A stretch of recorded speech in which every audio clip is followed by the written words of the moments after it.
Yeah, so we are joined by Commander, is that right? Deputy Chief Arnold. I'm sorry, I have the wrong title. Deputy Chief, what can you tell us? Kind of give us an overview and kind of give me the latest. About 10 a.m. we had a call that we had active shooter at Henry Ford Hospital.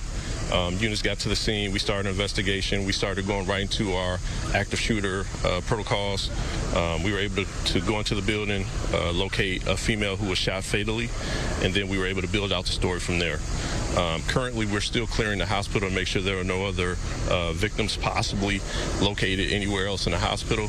And from all the information in the video we received, the suspect he fled the location prior to us getting here.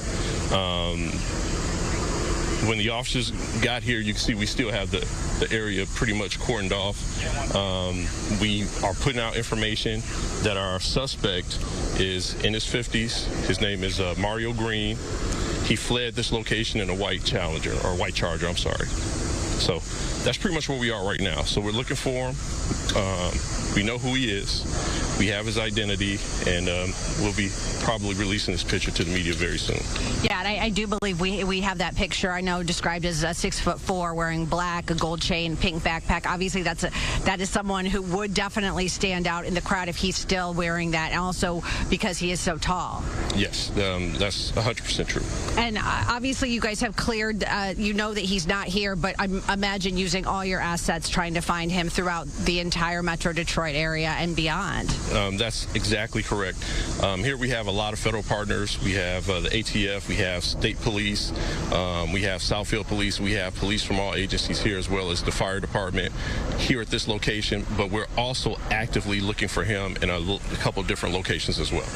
What should people do if they see him, if they know him, anything? What is your advice to the public right now? So if you see him, if you see Mario Green, if you see his vehicle, call 911. Let him know where you saw him, what he's doing, and that's all we ask. And I have to say, too, that, you know, the level of commitment, but how quickly you guys have worked on this case. I mean, it's impressive. At the end of the day, I said, you know, earlier in our last show that it's horrible that this woman was killed, but the fact that you guys figured out who he was, got a picture out to the media, got the plate out to the media, got the description, you know, that says a lot for your department. Yes, and again, our department put a lot into it, but we had a lot of help. Michigan State Police, the ATF, we had a lot of assistance with this. We all know how important it is to secure our local infrastructures, hospitals being one of the most important. So we want to make sure everybody knows that they are safe and that we will respond quickly to any issue that we have. Anything else that you want to update us on? Obviously, right now, this scene has been cleared, and that's why we're seeing police. You know, we're seeing people behind us right now hugging. I don't know if those are family members of the victims, but you have to imagine that this is such a tragedy for a lot of people who knew this woman, who were related to this woman. I mean, this is a very, very sad day for a lot of people. Very much so. Our heart goes out to the family that lost one of their loved ones. And again, everything we're doing right now, we're still in the process of clearing the hospital. So once the hospital cleared and we're ensuring that there are no other victims, we'll be opening the hospital back up. But again, our hearts go out to the family. Okay. Thank you so much, Assistant Chief Williams. I know that you guys will keep us updated all day. Yes. Deputy Chief. Deputy Chief Williams, I'm sorry. Of course, we're a little stressed out here, but I think we're going to go. Are we going back to you guys in the studio, or are are you going straight to Robin? I think, Robin, we're going straight to you. We'll take it, Camille. Thank you.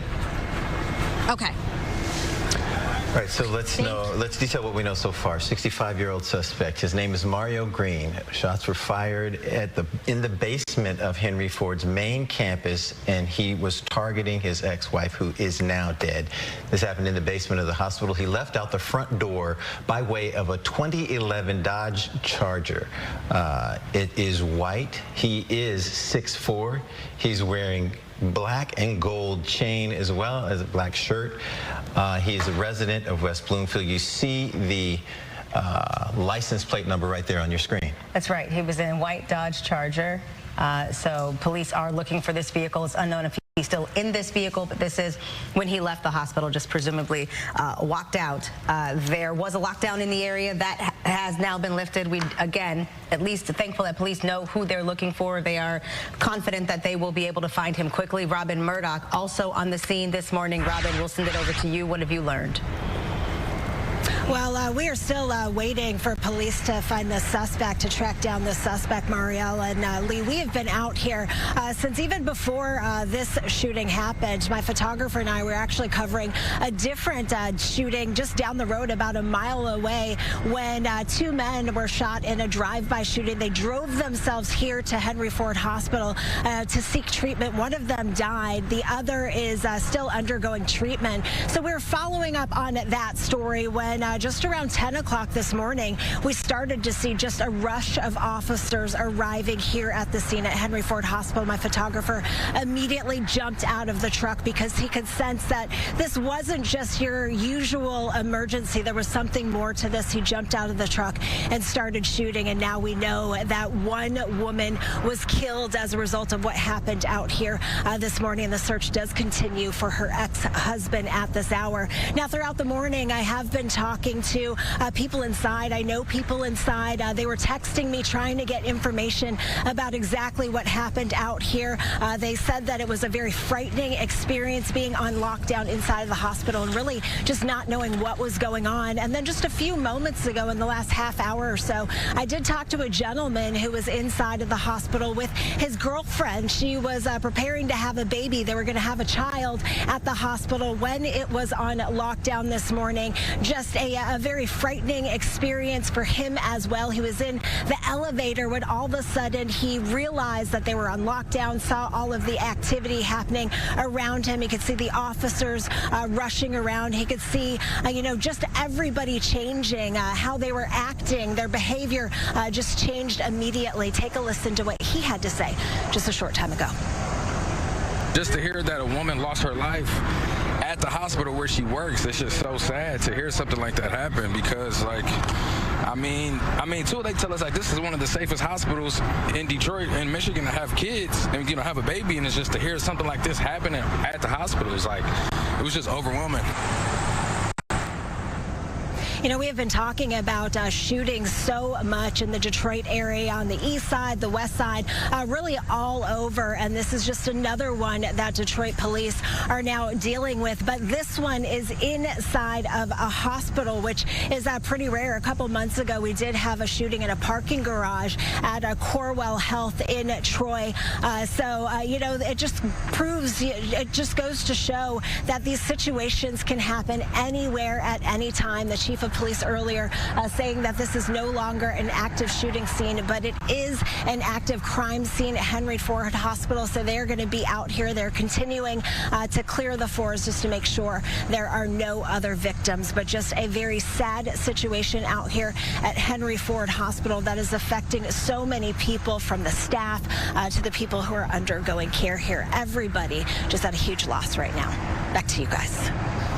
All right, Robin, thank you. We'll keep you out there for just a little bit in case more information comes in. So again, we have been on the story. Police already in the area earlier this morning for another shooting that was in the area near Henry Ford Hospital. No word yet on whether or not those two are related. Right now, it doesn't seem like that's the case. But then you have the situation where a woman who works at Henry Ford Hospital going to work and confronted at some point in the basement by her ex-husband, Mario Green. See his picture there on the screen, where after this altercation, he shoots her, and now police are looking for him. Yeah, Mario Green, 6'4". He is 65 years old. The license plate number that we are looking for, you see it on your screen right there, DXC7067. He is a resident of West Bloomfield, but that doesn't mean that he's in transit between the city and West Bloomfield. He could be anywhere in the Detroit area. If you spot a white Dodger 2011, a Dodge Charger 2011, or you see Mr. Mario Green, please contact police immediately. We'll stay on this story and return with much more information. So we do have many ways to notify you of breaking news, including of this story right here at Fox 2, including our newsletter. So make sure that you are signed up for that so you can stay up to date with all of the latest as it comes into our newsroom. The QR code at the bottom of the screen on this breaking story. We'll be right back. Thank you to our Fox 2 Detroit team for that coverage, as Detroit police are now searching for a suspect who shot and killed his ex-wife at the Henry Ford Hospital. There was a lockdown in place for the hospital that has since been lifted, but continuing to be a very active situation as that suspect has yet to be found.